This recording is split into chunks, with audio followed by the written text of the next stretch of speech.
Macrocytic কয়েকদিন আগে পড়ে এসেছি। ক্লিয়ার?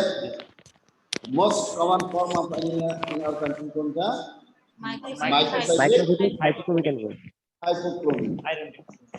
মাইক্রোসাইটিক মানে আরবিসি সাইজ কমে যাবে, ছোট হয়ে যাবে। হাইপোক্রোমিক মানে কি? কালার হিমোগ্লোবিনের পরিমাণ। মোস্ট অফ দ্য অ্যানিমিয়া কি? Microcytic hypochromic. হাইপোক্রোমিক অ্যানিমিয়া আমাদের দেশে খুব কমন। কেন? Due to excessive menstruation. অনেক মহিলা অবহেলা করছে। হ্যাঁ, গ্রামের মানুষ বুঝে না, অত্যাধিক মিনিস্ট্রিয়াল বিল্ডিং হচ্ছে, মিনোরেজিয়া আছে, তাই না? এখন তার কি এক্সেসিভ বিল্ডিং হলে কি হবে? ধীরে ধীরে ব্লাড লস হবে। ধীরে ধীরে ব্লাড লস হলে তার এই অ্যানিমিয়াটা কি হবে? Microcytic hypochromic anaemia. এবং এটা দেখা যায় যে আয়রনের চাহিদা যে পরিমাণ, সে পরিমাণ দেওয়ার কথা সেই পরিমাণ খাচ্ছে না। আলটিমেটলি আয়রন কমে যাচ্ছে, এফিসিয়েন্সি ঠিক আছে না? Most common anaemia in our country is iron. Haemoglobin level হচ্ছে 9। এটা থেকে আমরা বুঝবো তাহলে iron deficiency anaemia. Clear? Haemoglobin level 9 দেখে আমরা বুঝবো তার অ্যানিমিয়া। কোন অ্যানিমিয়াটা আমি বুঝবো? নাকি নর্মোসাইটিক নাকি মাইক্রোসাইটিক হাইপোক্রোমিক নাকি ম্যাক্রোসাইটিক? এই তিনটা অ্যানিমিয়া আমাকে আইডেন্টিফাই করতে হবে। ক্লিয়ার? এটা দেখার জন্য, বোঝার জন্য আমি কি করবো? অ্যাবসলিউট বলবেন। পিসিবি ফ্যাক্টস এর বল আরবিসি ইন্ডিসিস করব। পিসিবি এমসিবি মিন পারপাসুয়াল বল আয়রন ডেফিসিয়েন্সি বল হবে কমে যাবে। রেগুলার বেস থেকে বেড়ে যাবে। তাহলে দেখো, আমি কিন্তু ওই পিসিবি দেখে কিন্তু বুঝলাম পিসিবিতে আলটিমেটলি সমস্ত এলিমেন্টের ফ্যাক্টর ভ্যালু কমে যাবে।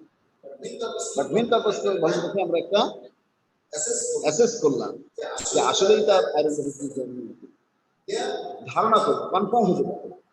তাহলে মোস্ট অফ দ্য অ্যানিমিয়া কি বললাম?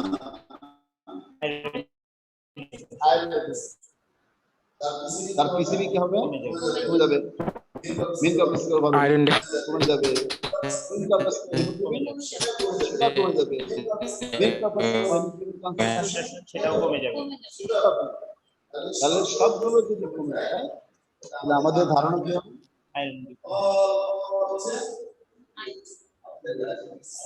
মাইক্রোসাইটিক হাইপোক্রোমিক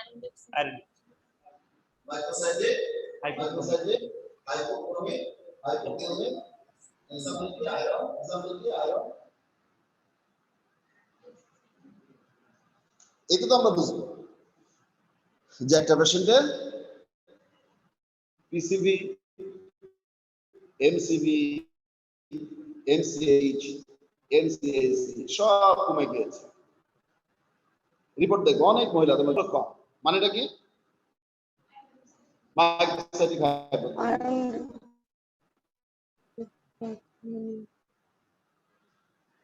আরো একটু কনফার্ম করতে চাইলে কি হবে? আয়রন ডেফিসিয়েন্সি অ্যানিমিয়া আছে। আর একটু যদি আয়রন প্রোফাইল করব, ঠিক আছে না? দেখো এই পেশেন্ট নেক্সট ইনভেস্টিগেশন কি করব আমরা? Iron profile. তার আগে পিবিএফ পেরিফেরাল ব্লাড ফিল্ম, একটা পেশেন্টের পিসিবি হিমোগ্লোবিন কম পেয়েছে, ইএসআর বেশি পেয়েছে। এরপর আমরা কি করলাম? PCV, MCV, MCH and MCHC. Clear? এগুলো সব কম। মানেটা কি? মাইক্রোসাইটিক হাইপোক্রোমিক অ্যানিমিয়া হওয়ার সম্ভাবনা বেশি।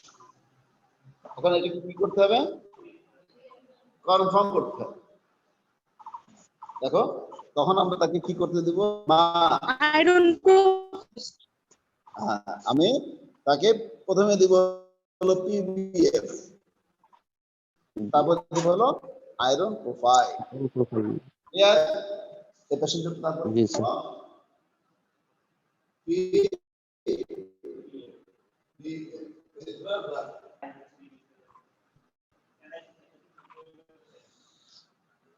আরবিসি কি হবে, ছোট হবে না বড় হবে?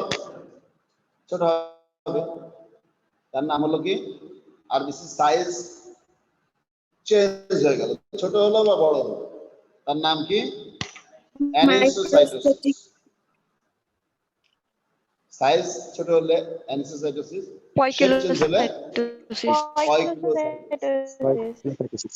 তার মানে আমরা তার পিভিএফ যখন করতে দিব, পিভিএফ এ কি পাবো? Anisopoikilocytosis. Anisocytosis and poikilocytosis. Anisocytosis মানে কি সাইজ সাইজ ছোট ভ্যারিয়েশন, পয়কিলোসাইটোসিস না শেপ শেপে ভ্যারিয়েশন না শেপ জি স্যার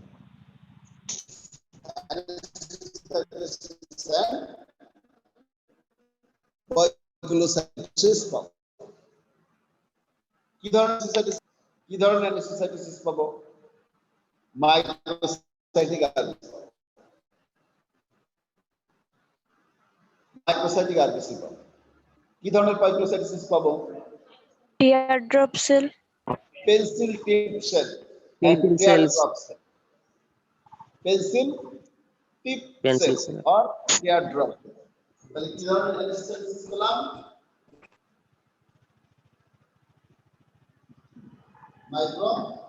মাইক্রোসাইটিক মাইক্রোসাইটিক পেয়েছে, মাইক্রোসাইটিক আরবিসি পেয়েছে, তাই না? Microcytic RBC. কি ধরনের মাইক্রোসাইটোসিস পেলাম?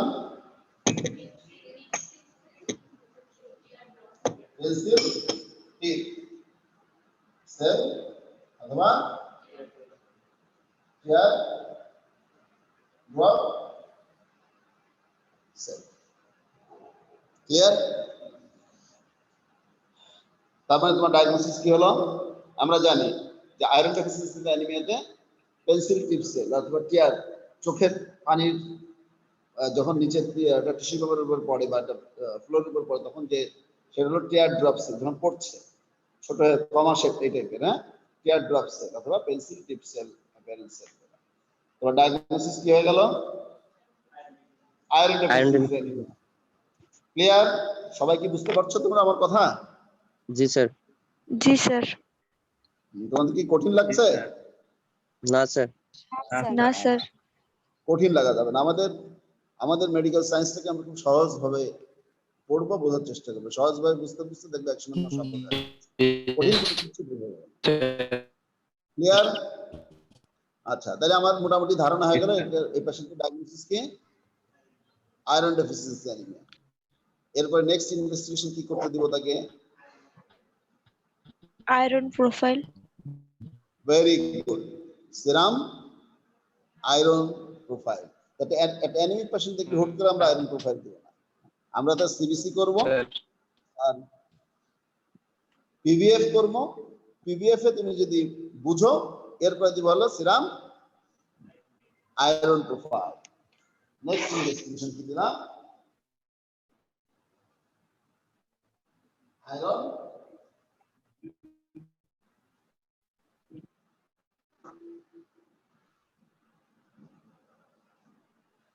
Iron profile.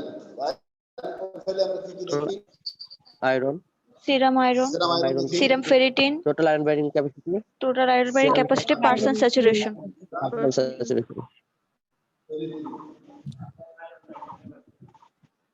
Percentage Saturation. of iron binding capacity clear?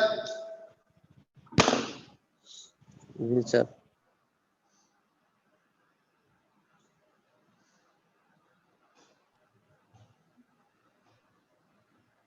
Munni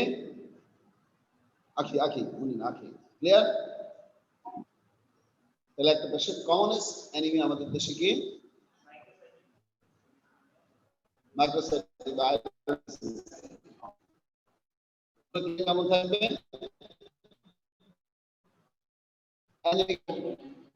অ্যানিমেটরিক্যালি কিভাবে আমরা সেটা পরে বিষয় করছি। সে বিষয় করতে দিলাম complete blood count. Complete blood কাউন্টে কি দেখবো? হিমোগ্লোবিন দেখলাম কম, ইএসআর দেখলাম বেশি। নেক্সট কি দেখবো? Absolute values of RBC indices দেখলাম all the indices decrease reduce। এখন তাকে কি ইনভেস্টিগেশন দিব? PF PPF PPF is not the component of CBC। PPF কিন্তু সবাইকে আমরা করতে দিই না, যা সব কিছু নরমাল আছে তার PPF করা দরকার আছে, PPF করতে দিলাম। PPF এ কি পেলাম? অ্যানিসোপাইকোসাইটিস পেলাম। অ্যানিসোপাইকোসাইটিস পেয়েছো, blood film. মাইক্রোসাইটিক RBC পেয়েছো। কি ধরনের পাইকোসাইটিস পেয়েছো? Basically cell and teardrop cell। Teardrop cell. Diagnosis কি? Iron deficiency Microcytic hypochondroplasia। Next investigation কি করতে দিব? Iron profile serum Iron pro. iron profile। Clear? Iron profile তোমাকে iron or not? Iron profile কি পাওয়া যাবে? দেখো ferritin। What do you mean by ferritin? Ferritin is the storage form of iron। Iron clear সবার কাছে?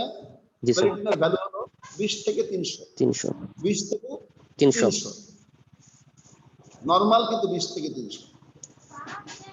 Normal সবকিছু normal হয় কাছাকাছি, কিন্তু এর রেঞ্জ অনেক বেশি। মানে ফেরিটিন কোথায় আছে বডিতে? স্টোরেজ আছে। কোথায় কোথায় স্টোরেজ থাকে আমরা জানি, বোন ম্যারোতে থাকে, লিভারে থাকে, মাসেলে থাকে, বিভিন্ন জায়গায় ফেরিটিন স্টোরেজ ফর্মে থাকে। ক্লিয়ার? টিস্যু স্পেসে থাকে। ক্লিয়ার? যে পেশেন্টের রক্ত শূন্যতা হচ্ছে, প্রতিদিন ব্লিডিং হচ্ছে, সে ধরো আয়রন খাচ্ছে না, তখন তার ফেরিটিন ব্রেকডাউন হয়ে হয়ে হয়ে হয়ে হয়ে হয়ে 300 থেকে কমতে কমতে কমতে কমতে কমতে ফেরিটিন তাকে সাপ্লাই দিবে, ফেরিটিন তাকে সাপ্লাই দিবে, তাই না? খাচ্ছি না, ব্লিডিং হচ্ছে আমার, আমি খাচ্ছি না, অ্যাডিকুয়েট আয়রন খাচ্ছি না, ফেরিটিন কি হবে? কমতে কমতে কমতে কমতে কমতে একেবারে লোয়ার বিলো নিচে চলে আসছে। তার মানে তার আয়রন ডেফিসিয়েন্সি অ্যানিমিয়া। এক নম্বর। ফ্রি আয়রনের পরিমাণ কি হবে? কমে যাবে, ফেরিটিন লেভেল কমে যাবে, ফ্রি আয়রন কমে যাবে। Clear? Percentage saturation of iron এটা কমে যাবে। স্যাচুরেশন যেহেতু আয়রনের পরিমাণ কম, আয়রন কার সাথে বাইন্ড করতে থাকে? ট্রান্সফারের সাথে বাইন্ড করে থাকে, এটা কমে যাবে। পার্সেন্টেজ স্যাচুরেশন অফ আয়রন কমে যাবে। এখন যার পার্সেন্টেজ স্যাচুরেশন অফ আয়রন কমে গেল, ধরো এই একটা জায়গায় একটা কলম, টোটাল এই মাথাতে মাথা আয়রন বাইন্ড করে থাকে। এখন আয়রন বাইন্ড করে আছে এতটুকু জায়গায়, ঠিক আছে? আর যার আয়রন ডেফিসিয়েন্সি অ্যানিমিয়া নাই, তার টোটাল জায়গায় আয়রন বাইন্ড করে আছে। তাহলে যার আয়রন ডেফিসিয়েন্সি অ্যানিমিয়া আছে, তার আয়রন বাইন্ডিং ক্যাপাসিটি কি হবে? বেড়ে যাবে। মানে এই জায়গাটা খালি, এই জায়গাটা হলো খালি, এই জায়গায় শুধু আয়রন বাইন্ড করে আছে, বাকি জায়গাটা খালি। যার আয়রন ডেফিসিয়েন্সি অ্যানিমিয়া নাই, তার কোনোটাই খালি না, তার iron binding capacity com. But যে পেশেন্টের আয়রন ডেফিসিয়েন্সি অ্যানিমিয়া আছে, তার আয়রন বাইন্ডিং ক্যাপাসিটি কি থাকবে? বেশি থাকবে। ট্রান্সফারের সাথে বাইন্ড করে থাকে। যার আয়রনই আছে কম, তার আয়রন বাইন্ডিং ক্যাপাসিটি হলো বেশি। তাহলে আয়রন বাইন্ডিং ক্যাপাসিটি হলো বেড়ে যাবে। বাকি তিনটা হলো reduce. This is the diagnosis of iron deficiency anemia। Iron deficiency anemia। Clear? G sir এরকম একটা পেশেন্ট তোমার কাছে এসেছে, তার কি আছে? Iron deficiency. কনফার্ম ডায়াগনোসিস করতে পেরেছে? এখন তাকে কি করতে হবে? তাকে হুট করে ব্লাড ট্রান্সফিউশন করলে কি হবে? দেখো সবসময় মনে রাখবা একটা অ্যানিমিক পেশেন্টের হঠাৎ করে ব্লাড ট্রান্সফিউশন না করাই ভালো। তার কারণ খুঁজতে হবে, কারণের চিকিৎসা করতে হবে, সমাধান করতে হবে। দেখো যে পেশেন্টের হিমোগ্লোবিন কম, তার ব্লাড ভলিউম কম না বেশি?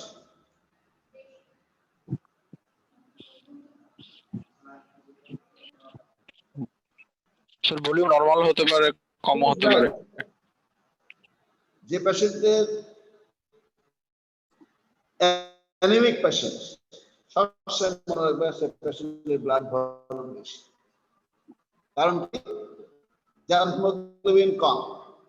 দেখো নরমাল প্যাথোফিজিওলজি পড়ো, হিমোগ্লোবিন কম। হিমোগ্লোবিন যদি কম থাকে, কিডনিতে যদি অক্সিজেন সাপ্লাই কমে যায়, তাহলে কি হবে? হাইপোক্সিয়া হবে। হাইপোক্সিয়া হলে কি হবে? রেনিন অ্যাক্টিভ হবে। অ্যালডোস্টেরন যদি অ্যাক্টিভ হয়, অ্যালডোস্টেরন কি করবে? সোডিয়াম এবং ওয়াটারকে রিঅ্যাবজর্ব করবে। তাহলে ওয়াটার পরিমাণ তার বডিতে বাড়ছে। এই ওয়াটারের কিছুটা তো ব্লাডে থাকবে নাকি? তাহলে তার ব্লাড ভলিউম বেড়ে যাবে। সবসময় মনে রাখবা যে patient chronic anaemic, acute anaemia দিতে হবে না, যে patient chronic anaemic, chronically anaemic, তার ব্লাড ভলিউম কি থাকবে? বেশি থাকবে। ব্লাড ভলিউম যদি বেশি থাকে, কার্ডিয়াক আউটপুট কি থাকবে? বেশি। বেশি থাকবে। কিভাবে? কার্ডিয়াক আউটপুট বেশি যদি থাকে, তার হার্টের উপরে প্রেশার বেশি পড়বে না কম পড়বে? বেশি বেশি। প্রেশার। বেশি প্রেশার তার হার্ট কাজ করছে, বেশি পড়বে। তার অ্যানিমিয়া যদি কারেকশন না করে, এক সময় তার এত বেশি ব্লাড ভলিউম বেড়ে যাবে, তার কি হবে? অ্যানিমিক হার্ট ফেলিউর হবে। যে পেশেন্টের এরকম হিউজলি অ্যানিমিক, অনেক হিমোগ্লোবিন কমে গেছে, হুট করে যদি তার ম্যাসিভ ব্লাড ট্রান্সফিউশন দাও, তার ব্লাড ভলিউমটা তুমি কি করলা? আরো বেশি বাড়াই দেবে। ব্লাড ভলিউম যদি আরো বেশি বাড়াই দাও, তার হার্ট ফেলিউরের সম্ভাবনা আরো বেড়ে যাবে। বেশি। সিভিয়ারলি অ্যানিমিক পেশেন্টের তখনই আমরা হঠাৎ করে ম্যাসিভ ব্লাড ট্রান্সফিউশন করব না। ক্লিয়ার? Yes sir.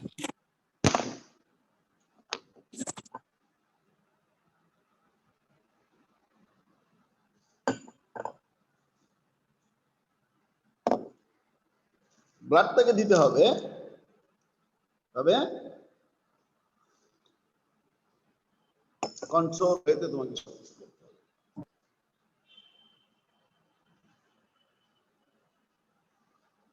তাহলে এরকম একটা অ্যানিমিক পেশেন্ট যদি তোমার কাছে আসে, তার ব্লাড দেওয়া খুব জরুরি, হিমোগ্লোবিন অনেক কমে গিয়েছে, ব্লাড দেওয়া জরুরি।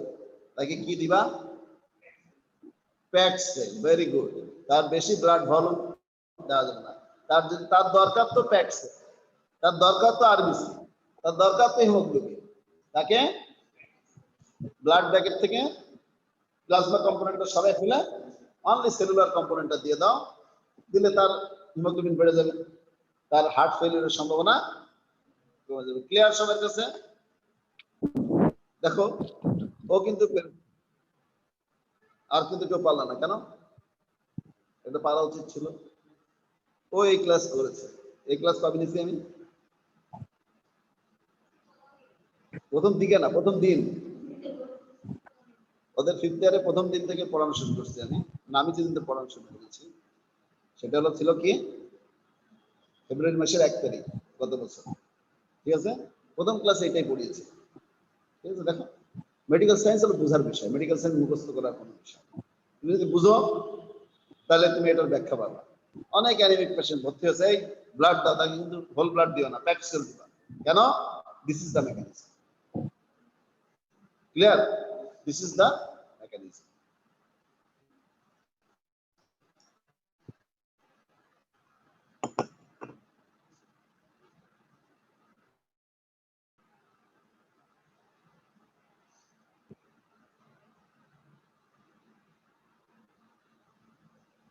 এ পর্যন্ত বোঝা গেছে সবাই?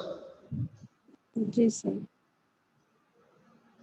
এখন আরেকটা অ্যানিমিক পেশেন্ট তোমার সামনে বসা আছে, তাহলে একটা অ্যানিমিক পেশেন্ট তোমার সামনে বসা আছে, তার হিমোগ্লোবিন করলা দেখলা কম, ইএসআর দেখলা হলো বেশি, এটা তো স্বাভাবিক। ডাব্লিউবিসি দেখলে সব ঠিক আছে, তুমি এরপর সাথে চলে যাবা, চলে যাবো হলো না, এরপর চলে যাবো হলো absolute values of the RBC. যে কোনো পেশেন্টের সিবিসি রিপোর্ট দেখার সময়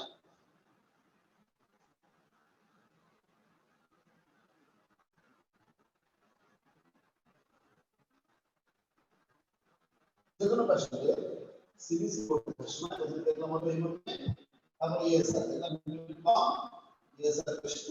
নেক্সট কোথায় চলে আসবো? আরবিসি ইন্ডিসেস যে anti yes plan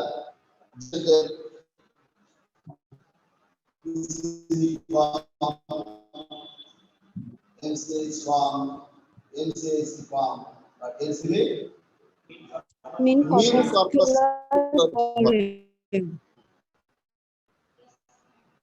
main corpus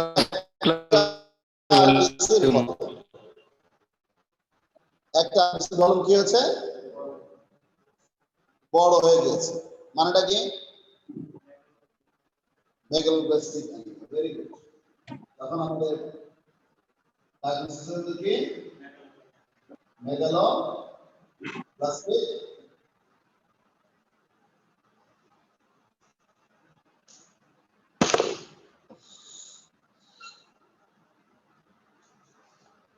দেখো commonest cause of iron deficiency anaemia কি বলেছি আমাদের পার্সপেক্টিভে?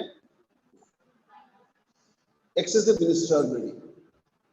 এরপরে commonest cause of iron deficiency anaemia in our country কি? Hookworm infestation. Peptic ulcer. Peptic ulcer এরকম বাংলাদেশে খুব পাওয়া যায়, কারণ আমাদের খাবারের ভিতরে কিছু ভেজাল আছে, তাই না? আমাদের মোস্ট অফ দ্য পপুলেশনে কি আছে? Peptic ulcer, bleeding peptic ulcer.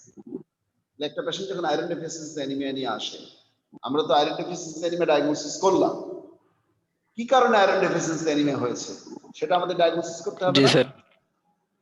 সেটার জন্য আমরা কি দিব? ফিমেল পেশেন্ট হয়, একটা ultrasound of the whole abdomen with special attention to the pelvic organs. আর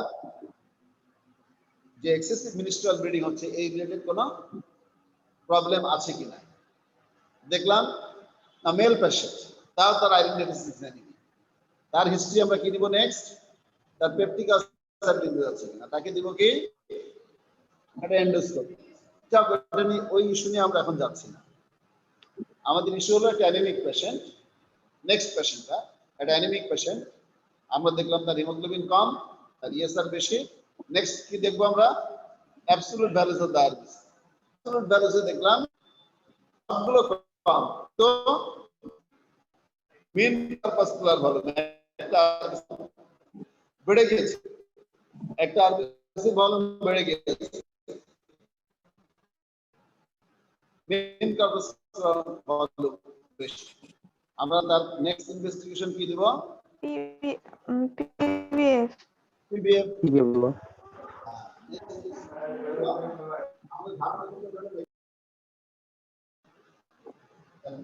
তারও অ্যানাসাইটোসিস পেলাম, এবং সেই অ্যাড্রেসটা কেমন?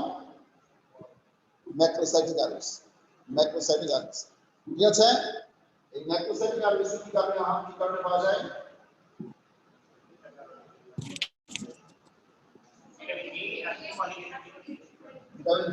Vitamin B12 deficiency, folic acid deficiency। তার মানে এই পেশেন্টকে কি নেক্সট ইনভেস্টিগেশন আয়রন প্রোফাইল দিয়ে লাভ আছে?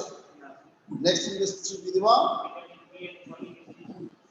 Vitamin B12 and folic acid assay. Clear? Vitamin B12 and folic acid assay. Vitamin B12 and folic acid assay করে দেখলাম যে এটা কম, তারপর ডায়াগনোসিস কি? Macroplastic anaemia. Megaloblastic anaemia.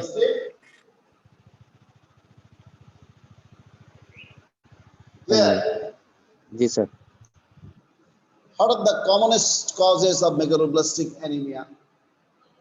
দেখো ভিটামিন B12 আর ফলিক B12 অ্যাসিড কোথায় অ্যাবজর্পশন হয়? ইন্টেস্টাইন অনেক বড় জায়গা। স্মল ইন্টেস্টাইন তো লার্জ ইন্টেস্টাইন থেকে বড়, যদিও তার নাম দুটো নামে স্যার।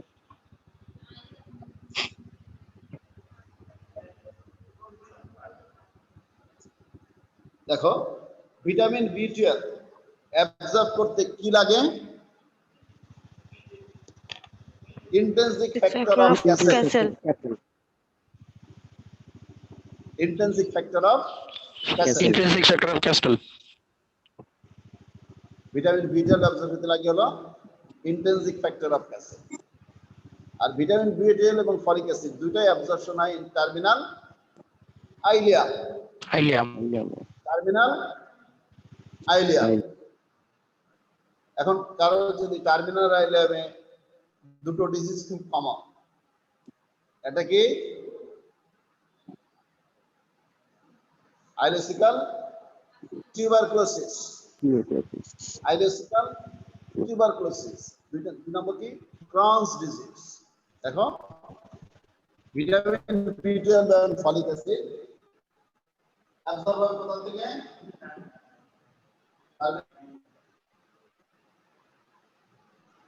Terminal ileum. ঠিক আছে, টার্মিনাল আইলিয়াম কি হয়? Ileocaecal TB Crohn's disease CA সিটাম। এমএস টার্মিনাল আইলিয়ামে এই ডিজিজগুলো কমন। সিএ সিটাম less common, but TB and Crohn's disease খুব কমন। তাহলে যে পেশেন্টের মেগালোব্লাস্টিক অ্যানিমিয়া আছে তার বুঝবা কি তার টার্মিনাল অ্যানিমিয়া কোনো ডিজিজ আছে।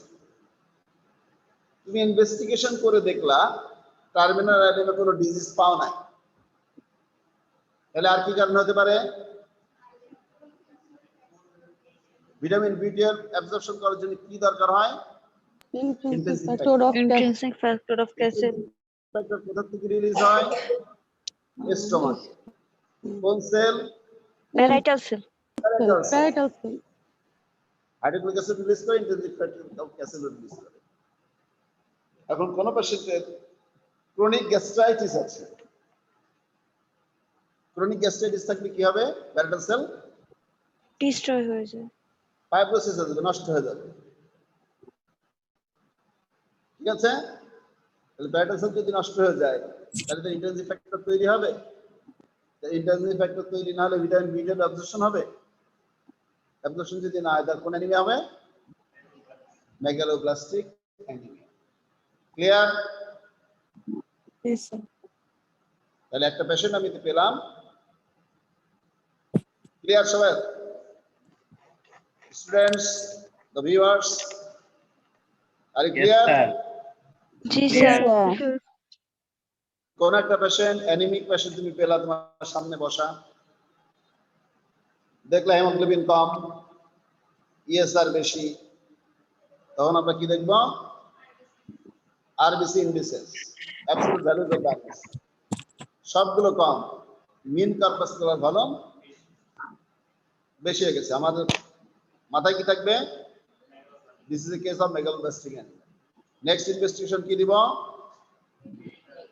Peripheral blood film.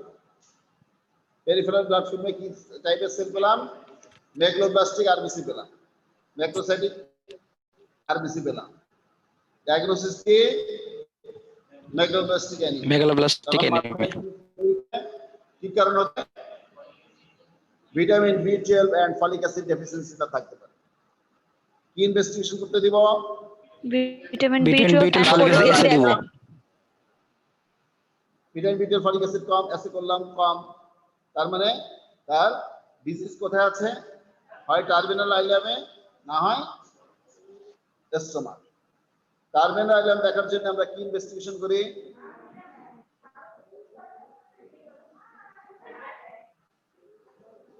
Terminal ileum দেখার জন্য কি ইনভেস্টিগেশন করি? Barium follow through, barium follow through, তাহলে তাকে বেরিয়াম ফলো থ্রু দিতে হবে। বেরিয়াম ফলো থ্রু দেখলে নরমাল, তার মানে তার সমস্যা কোথায়? Parietal sell স্টোমাকে। স্টোমাক দেখার জন্য আমরা কি ইনভেস্টিগেশন দিব? এন্ডোস্কোপি। বেরিয়ামের থেকে এন্ডোস্কোপিটা আরো ভালো বোঝা যায়। Endoscopy and biopsy. তার ক্রনিক গ্যাস্ট্রাইটিস আছে কি নাই, ঠিক আছে, আমাকে প্রুভ করতে হবে। দেখো তার ক্রনিক গ্যাস্ট্রাইটিস আছে, এখন তার ক্রনিক গ্যাস্ট্রাইটিসের চিকিৎসা না দিলে ভালো হবে সে? যতই ভিটামিন বি আর ফলিক অ্যাসিড দাও, আলটিমেটলি তার অ্যাবজর্ব হবে না, তার ইন্টেনসিভ ফ্যাক্টর শরীরে নাই।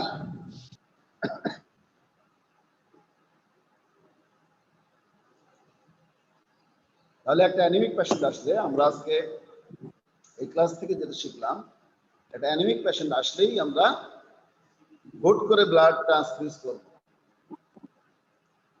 ক্রনিক অ্যানিমিক হুট ব্লাড ট্রান্সফিউশন করব কেন? ভলিউম ওভারলোড হয়ে যেতে পারে। কেন হার্ট ফেলিউর হতে পারে? তার মেকানিজম বুঝেছ? ভলিউম বেড়েছে। তার কারণ খোঁজার পরে যদি তার ব্লাড ট্রান্সফিউশন দরকারই হয়, সিভিয়ারলি অ্যানিমিক পেশেন্ট, তাকে কিভাবে ব্লাড ট্রান্সফিউজ করব? প্যাকস। হোল ব্লাড এখন ট্রান্সফিউজ করা হয় খুবই কম, আমরা আস্তে আস্তে আসবো, ঠিক আছে? হোল ব্লাড ট্রান্সফিউশন হয় খুবই কম। ক্লিয়ার? এ পর্যন্ত বুঝতে পেরেছো সবাই? তাহলে আমাদের আজকে পড়ার টপিক কি আছে? CBC with haematological assessment and blood components therapy, ঠিক আছে? আমাদের শেষ হয়নি এখনো, আমাদের শেষ হয়নি। তোমরা নতুন ফিফথ উঠেছ, আমরা প্রথম 3-4টা খুব বেসিক ক্লাস নিব, very very very basic. Basic জিনিসটা আমরা বোঝার পরে এরপর আমরা সিস্টেমে যাব। ক্লিয়ার সবার? জি স্যার। স্যার স্যার আমার একটা কোশ্চেন ছিল।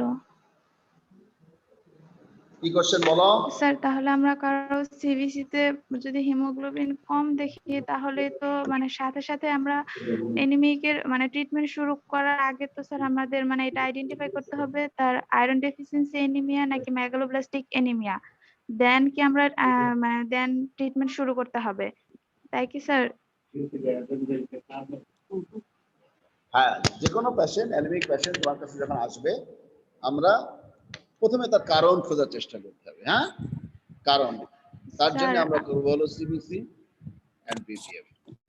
কারণ না খুঁজে আমরা চিকিৎসা দিব না, ঠিক আছে? স্যার আমার আম্মুর স্যার কিছুদিন আগে স্যার সিবিসি করানো হয়েছিল, জাস্ট ওইখানে শুধু হিমোগ্লোবিনটা 8 ছিল, আর হিমোগ্লোবিন 8 হওয়ার পরেই স্যার মানে ট্রিটমেন্ট শুরু করে দিছে ডাক্তার। ওইখানে যে মেলটুফার দিছে মানে প্রতি সপ্তাহে একটা করে 3 সপ্তাহে নেওয়ার জন্য।